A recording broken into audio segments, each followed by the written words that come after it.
Vivimos en la época de la cancelación y de la propaganda y además en un momento en el que claramente el ciudadano percibe un deterioro prácticamente sin parangón en términos de la destrucción de las instituciones. Y para hablar de todo ello y de la situación política en general, tanto de España como de Latinoamérica, nadie mejor que Cayetana Álvarez de Toledo. ¿Cómo estás, Cayetana? Muy bien, encantada de estar aquí, muchas gracias. Muchísimas gracias por venir a Money and Markets. A mí me gustaría empezar por cómo ves tú la situación ahora mismo. Hemos visto que primero se aprobó la reducción de las penas por malversación por parte del gobierno, ahora ya hay una ley de amnistía. Estamos viviendo una demolición de la Constitución y del Estado de Derecho por la puerta de atrás. Sí, nosotros no tenemos un gobierno en sentido estricto, sino lo que hay es un proceso en marcha liderado ahora por el Partido Socialista. Un proceso que es de desguace del Estado y de liquidación de la nación constitucional. Ese proceso ha tenido varias fases. La legislatura pasada hubo hitos importantes, ha citado alguno: la rebaja a la malversación, la derogación de la sedición, los indultos a los golpistas, el blanqueamiento de Bildu, la aprobación de esa ley de memoria antidemocrática, la demonización de la oposición, los ataques, algunos civilinos y otros frontales a la corona. Es decir, esto es un proceso. Y el hito más importante de ese proceso lo estamos viviendo ahora con la amnistía, con la ley de amnistía. La amnistía es varias cosas. La amnistía, para empezar, es una transacción corrupta sin precedentes. Yo me canso de pedirle al señor Bolaños que cite un solo precedente de una amnistía en la que políticos borran delitos a otros políticos a cambio del poder. Es decir, una amnistía concebida no como medida de gracia, sino como moneda de cambio. Eso no existe en ninguna nación democrática. En segundo lugar, es una amnistía claramente inconstitucional. Otra cosa que le pido siempre a Bolaños es que me explique cuáles son los fundamentos de la inconstitucionalidad de la amnistía antes del 23J de las elecciones y cuáles son los fundamentos de la constitucionalidad de la amnistía después de las elecciones. Y eso tampoco tiene respuesta. Y en tercer lugar, y lo más importante, esa amnistía lo que hace es dar la razón a los golpistas, dar la razón a quienes buscaron la liquidación de la nación constitucional y quitársela al Estado. Es decir, borra los delitos y se los transfiere al Estado, convierte a los jueces, a los policías, a la corona, a todos nosotros que nos manifestamos en los represores de ese golpe. Y por tanto lo que hace es blanquear el segundo golpe, es decir, alentar, impulsar la segunda parte de un nuevo proceso, que tendrá también distintas fases, uno de ellos el referéndum. Claro, porque ahora estamos con la nueva narrativa, ¿no? Tenemos elecciones en Cataluña y escuchamos constantemente que aquí hay una línea roja, que es la del referéndum. Bueno, aquí hemos visto pasar las líneas rojas ya como si fuese un atleta en las carreras, saltándose una detrás de otra, y el referéndum claramente en algún lado debe estar pactado. Hay una frase maravillosa de Sánchez él tiene una relación muy difícil con la hemeroteca, como todo el mundo sabe, ¿no? Tiene una muy mala relación con la hemeroteca. Y 3 días antes de las elecciones generales, el día 20 de julio, fue una entrevista en La Sexta. Y le preguntaron por esto de la amnistía. Y él dijo, no, este cono enfático y solemne que pone, no hubo amnistía, ni habrá autodeterminación, no habrá referéndum, ni habrá amnistía, ni habrá referéndum. Entonces yo pregunto, pues, ¿qué parte de la frase va a ser verdad, ¿no?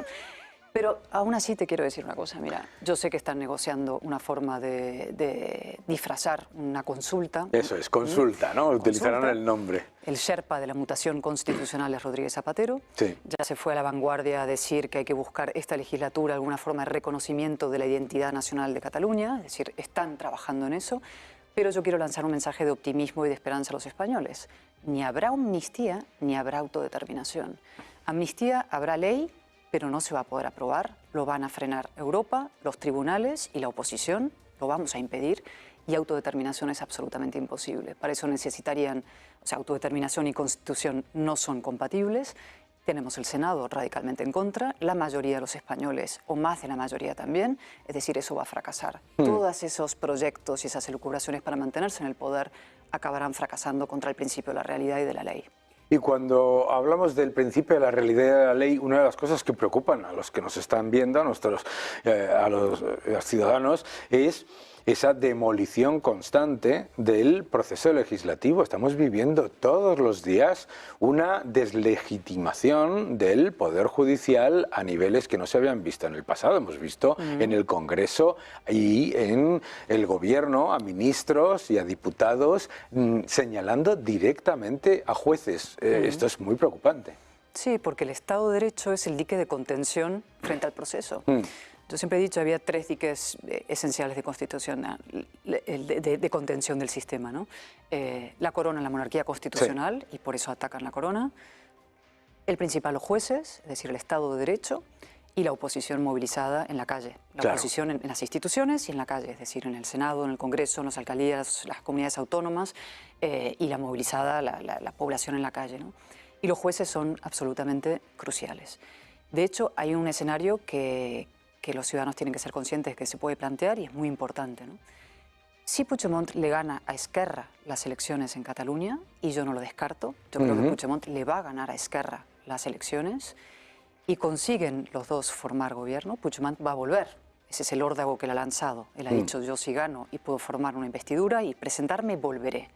En ese momento hay un juez que tiene que tomar una decisión, que es detenerle. Claro. Y mi pregunta es, ¿el gobierno qué va a hacer? Claro. ¿Va a apoyar al juez Llarena que va a tener que detener a este individuo, a este delincuente, o va a apoyar al delincuente del que depende para seguir en el poder? Claro. ¿Va a consumar ahí la traición al Estado o va a defender al Estado frente a los golpistas y los delincuentes? Y esto lo vamos a vivir. Es muy peligroso porque yo escucho constantemente en clips y en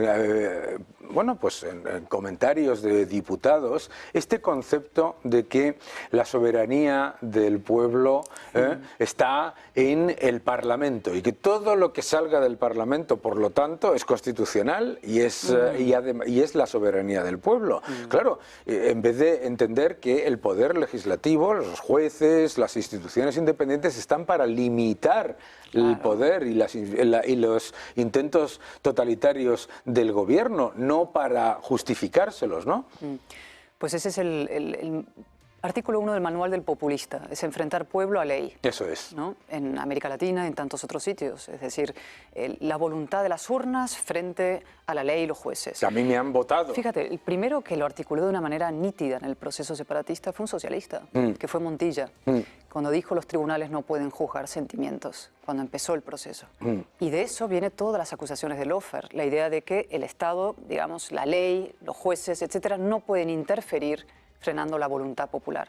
Lo que quiere hacer Puigdemont y lo que quieren hacer los separatistas ahora es llevar eso ya a casi una culminación, además una escenificación bestial, con el presidente recién electo de la Generalitat siendo detenido por un juez. Es decir, la confrontación entre el pueblo, la voluntad popular y el Estado de Derecho como algo completamente fascista y represor que impide que la voluntad se exprese, ¿no?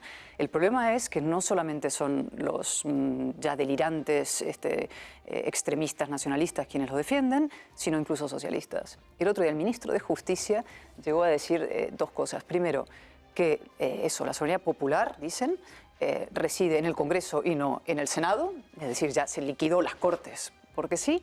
Y luego dice que la última palabra la va a tener el Congreso de los Diputados en el tema de la ley de amnistía. Y no es verdad, la van a tener los jueces, como bien les recordó la Comisión de Venecia en ese informe que luego manipularon y filtraron. Claro, porque la utilización de ese informe de la Comisión de Venecia ha sido increíble. Él dice exactamente lo contrario a lo que nos están repitiendo todos los días machaconamente que ellos han interpretado. Dice, me parece impresionante, pero me preocupa mucho cuando se está generando constantemente esa idea en la que cada vez más y los economistas lo vivimos muchísimo también, ¿no? Que te dicen, no, claro, es que cuando criticas al gobierno estás criticando al Estado, cuando criticas al Estado estás criticando a España, y la identificación autocrática entre Sánchez, el gobierno, el Estado, el pueblo, ¿no?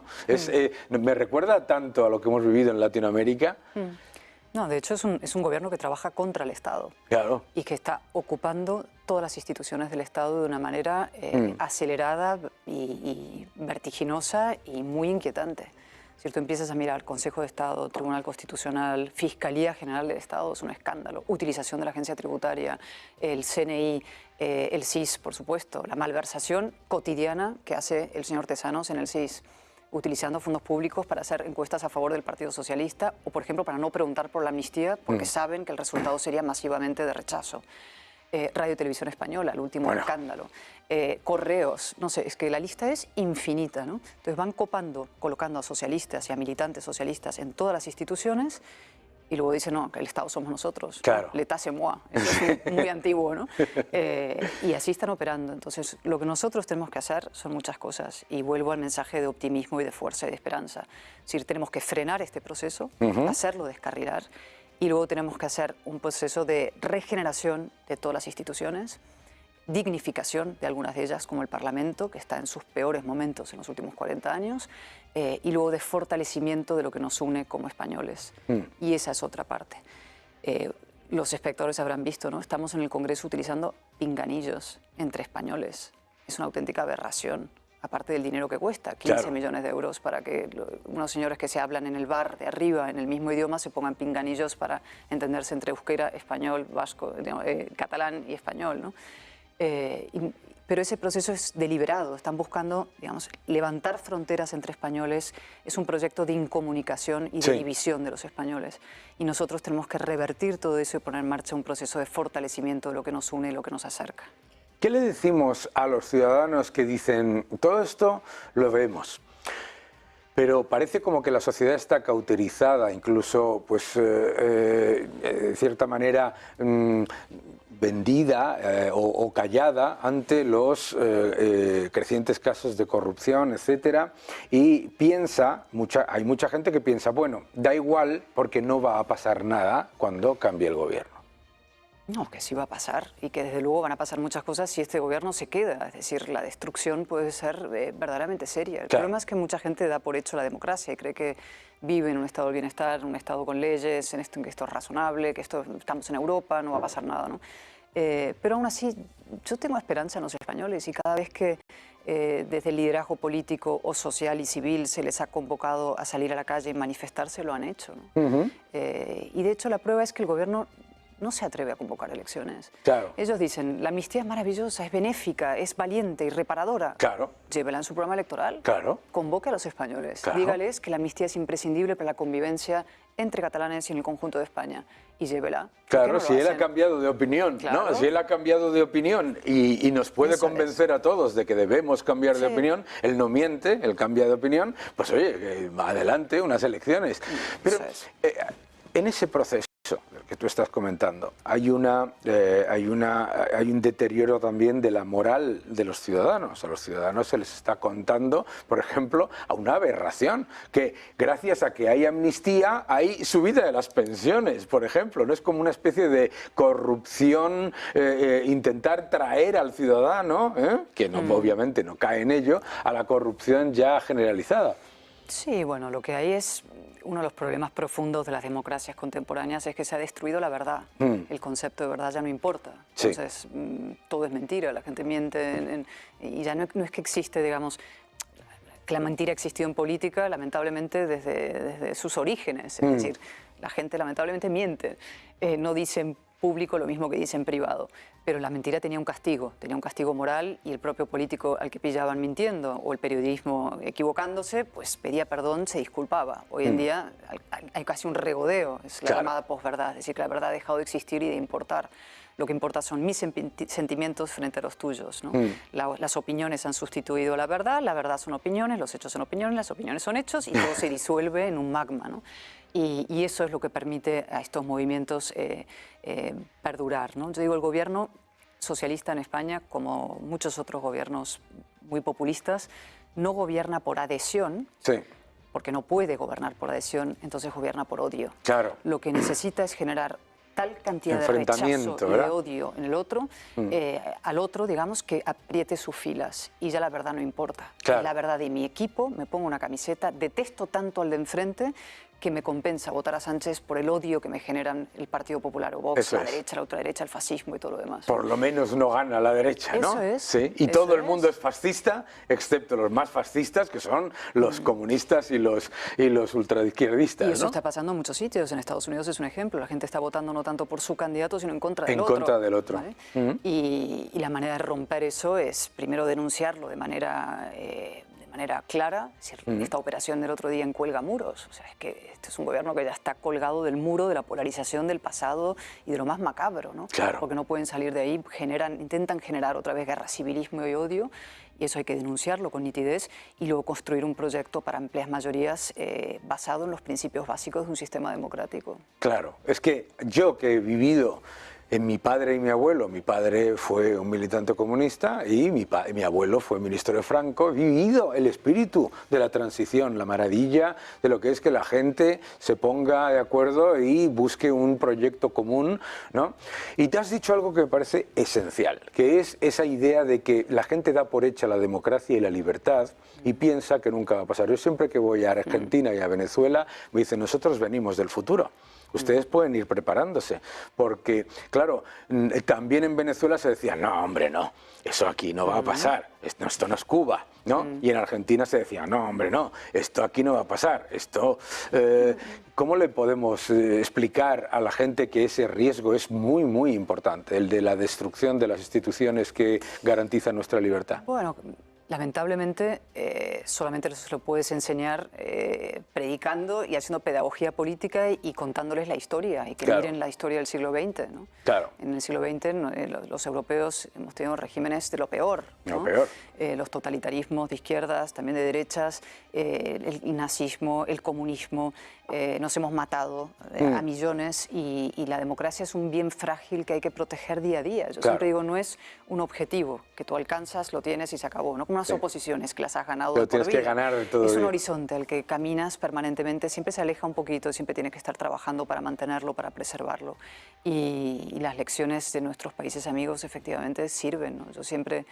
Me acuerdo hace mucho una entrevista que hice a Leopoldo López cuando Leopoldo estaba en la cárcel, que fui a verle, no le pude ver físicamente, nos hablamos desde el balcón, y él decía, abran los ojos a los españoles porque las democracias sí se pueden perder. Claro. Y esto es un mensaje importante para las élites económicas, sobre todo. Yo lo decía mucho en Cataluña, ¿no? ¿Y ustedes qué han hecho para evitar que Cataluña entre en un periodo de decadencia notable? No es solamente el riesgo de independencia, mucho más profundo que el riesgo de independencia, que no existe, porque está partida en dos Cataluña, es la verdadera y real y auténtica decadencia que se ha producido.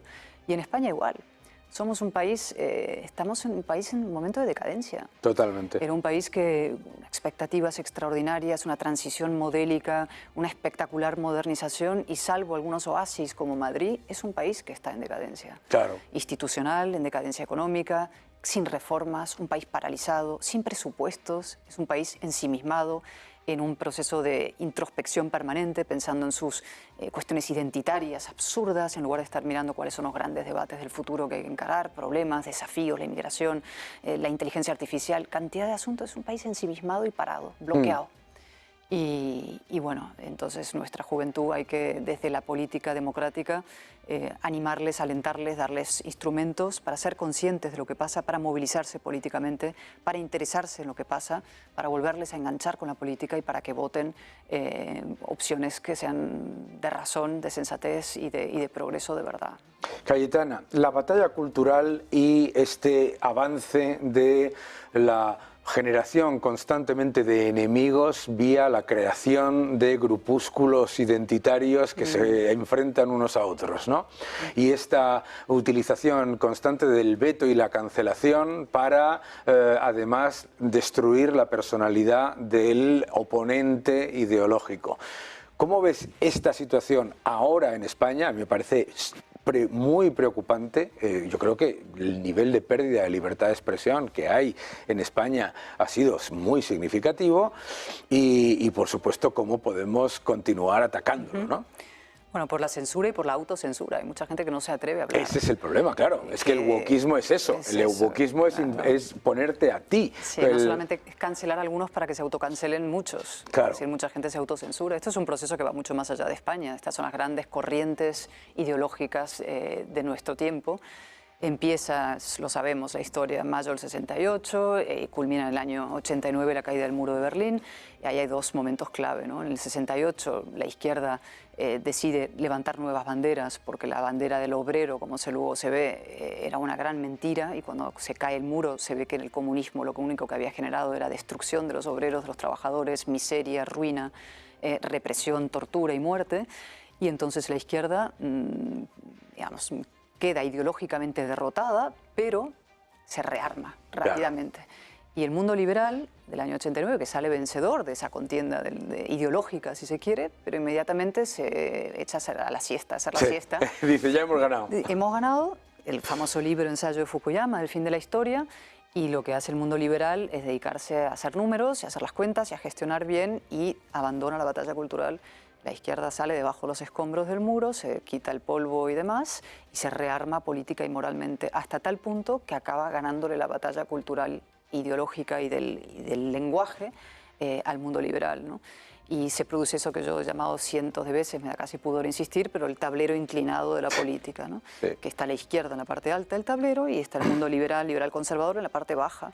Entonces ellos siempre dominan el tablero, la cancha. Estamos jugando siempre en desventaja cultural y lingüística. Entonces, a veces ganamos las elecciones, vamos como Sísifo, con una roca a cuestas, que vamos así, ganamos porque la izquierda gestiona muy mal, pero como no cambiamos el tablero, poco tiempo después, ¡bum!, volvemos a caer. Le pasó al PP, le ha pasado a tantos. Entonces, ¿qué tenemos que hacer? Nivelar el tablero. Eso es dar la batalla cultural de las ideas. Y la principal batalla contemporánea es contra las políticas identitarias. Sí. Que son, en el caso de España, por supuesto, el nacionalismo, que es la más potente, destructiva de nuestro orden constitucional, pero hay otros, los feminismos radicales, en América Latina los indigenismos malentendidos completamente, los falsos anticolonialismos, es decir, hay cantidad de formas y expresiones de políticas identitarias en función de los países, pero que buscan lo mismo. Claro. La izquierda, como no gobierna por adhesión ni tiene un discurso común, abandona la bandera de la igualdad, coge las banderas identitarias, forma colectivos, colectiviza a las poblaciones, los convierte en dice víctimas. Que son víctimas y por tanto hay agresores, enfrenta víctimas con agresores y va sumando colectivos para formar Frankensteins de gobiernos. Claro. Y el caso español es de libro, ¿no? Sí, porque tienes ahí una especie de batiburrillo de ideologías y de pensamientos, etcétera, que no tiene absolutamente nada que ver. Hay que continuar dando la batalla cultural, hay que continuar dando la batalla cultural, y yo creo que lo importante ahí también es entender. Yo siempre digo que la izquierda destruye todo lo que finge proteger, porque claro, dice, nosotros somos feministas, y a la vez está destruyendo los derechos de las mujeres, inventándose constructos de género completamente ridículos, etcétera. Por otro lado, dice que defiende el medio ambiente y luego lo que hace es que aumenta masivamente el consumo de carbón allá donde gobierna, etcétera, etcétera. La realidad es que lo que hace es utilizar ideas y, lo que son propuestas que todos aprobaríamos para tomar el poder, ¿no? El problema de la izquierda es que no defiende el progreso, sino que defiende el control. Lo único que quiere es el control. ¿Cómo ves tú esa situación? Sí, ¿no? Y es una izquierda puramente reaccionaria, que se llama progresista, como siempre utilizan muy bien las palabras, ¿no? Dicen diálogo y paz cuando es claudicación, ¿no? Dicen progresistas cuando es reacción. Es decir, la deriva reaccionaria de la izquierda es nítida. Increíble. En las políticas identitarias. Se ha vuelto al tribalismo. Sí. Hoy en día la izquierda juzga a las personas por atributos identitarios, cosa que no, en fin, se abandonó.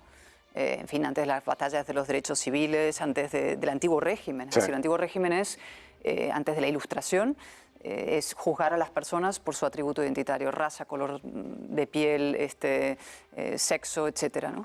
Y de hecho, el salto a la modernidad política es precisamente que se juzgue a las personas no por lo que son, sino por lo que hacen. Claro. Por sus conductas, por sus hechos, como digo tantas veces, y no por sus atributos identitarios arbitrarios. Y la izquierda lo que ha hecho es hacer la involución hacia atrás, abandonar la presunción de inocencia. Por ejemplo, tú eres menos presuntamente inocente que yo en España, claro, porque hay una ley que dice que hay un agravante penal de género para los hombres, cosa que me parece una aberración absoluta y una involución clarísima.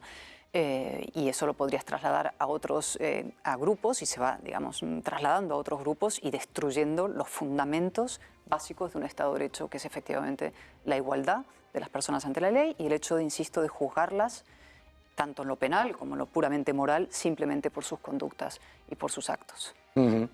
Bueno, Cayetana, nos podríamos pasar horas charlando. La verdad es que ha sido un auténtico placer tenerte con nosotros y que estás en tu casa. Y a mí lo que me gustaría es que nos dejases pues, con unas ideas básicas para las personas que nos están viendo desde Latinoamérica, que son muchos. Tú eres una persona que ha viajado mucho a Latinoamérica y empezamos a ver cierto nivel de luz al final del túnel con Milei en Argentina, etcétera. ¿Cuál es la esperanza para Latinoamérica? Yo siempre voy, para empezar, que hay esperanza. Es decir, hay muchos países que han sufrido lo indecible y Venezuela es uno que especialmente trágica la situación que se ha vivido ahí, que se sigue viviendo ante la condescendencia internacional, porque cada tanto se critica, pero en el fondo se alimentan los falsos diálogos para mantener el régimen ahí, y hay algunos personajes como Rodríguez Zapatero que tienen una responsabilidad directa y absolutamente aberrante en esa situación, ¿no? Pero frente a eso, decir que hay esperanzas. Y que se movilicen por el Estado de Derecho, por la libertad, y que somos muchos en el mundo que estamos pendientes y que lo vivimos sin fronteras morales.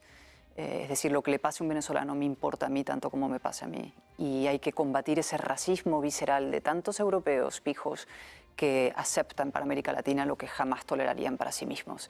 Y que van a América Latina, como Pablo Iglesias y compañía, haciendo el turismo del ideal, ¿no? La revolución en patio ajeno. Ellos viven con su chalet, con su piscina en forma de riñón, pero predican la revolución, la miseria, la ruina para tantos en América Latina. Y frente a eso, decir que hay un orden liberal, que hay liberales, que hay gente dispuesta, combativa, a defender sus democracias tanto como las nuestras y que deberíamos trabajar conjuntamente. Y esto es una de mis obsesiones. O sea, el mundo del Grupo de Puebla, el mundo de la ultraizquierda, el mundo de la destrucción de la democracia está organizada, financiada y articulada. Y nuestro espacio ideológico y moral no lo está. Cierto. Combatimos a veces como una especie de ejército de Pancho Villa, cada uno por su lado. Está María Corina, que es una heroína absoluta en Venezuela. Grande están los María. argentinos, están en Chile grandes figuras políticas crecientes que han dado la batalla para evitar ese referéndum, esa constitución nueva que pretendía la ultraizquierda. Hay gente extraordinaria en todo el continente y también aquí en España, pero no estamos articulados. Y entonces, por volver a la referencia clásica de la Constitución de Cádiz que decía, ¿no?, españoles de ambos hemisferios, ahora no somos españoles de ambos hemisferios, pero sí demócratas de ambos hemisferios que trabajamos por la libertad y la igualdad, deberíamos hacerlo conjuntamente como grandes aliados, cómplices y casi hermanos en la defensa de este orden liberal extraordinario, porque no hay otro mejor. Absolutamente, absolutamente. La libertad hay que defenderla todos los días porque los que la intentan destruir no paran. Así que mil gracias Cayetana por estar con nosotros, mil gracias por estar en el programa y ya sabes que estás en tu casa. Hasta siempre y gracias por defender la libertad. Muchas gracias.